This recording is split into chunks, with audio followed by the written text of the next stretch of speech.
شروع اللہ رب العزت کے بابرکت نام سے جو بڑا مہربان نہایت رحم کرنے والا ہے۔ معزز سامعین، بات تہجد کی ہے تو ذرا محبت سے سنیے گا۔ تہجد میں اپنے رب کے آگے سجدہ ریز ہو کر گفتگو کرنے میں جو لطف ہے وہ کسی دوسری شے میں نہیں۔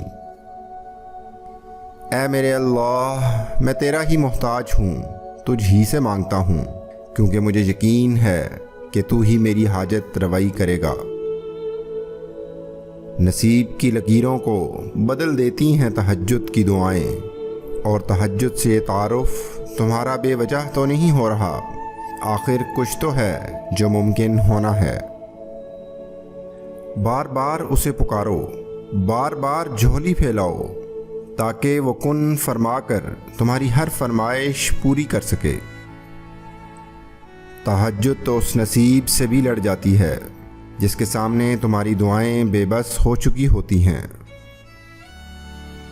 وہ محبت کس قدر پرخلوص ہوگی جسے تہجد کے سجدوں میں مانگا گیا ہوگا۔ اگر تم اکیلے ہو اور کوئی ساتھ نہیں دیتا تو جان لو تہجد رب سے ملوانے کی طاقت رکھتی ہے۔ معجزے ہوتے ہیں، دعائیں سن لی جاتی ہیں، زخم بھر دیے جاتے ہیں، دل جوڑ دیے جاتے ہیں، کن فرما دیا جاتا ہے۔ صرف ایمان، توکل اور صبر کی بات ہے۔ تہجد کے لیے بلاوا فرش سے نہیں عرش سے آتا ہے۔ تہجد کا سجدہ اسے ہی نصیب ہوتا ہے جسے رب چاہتا ہے۔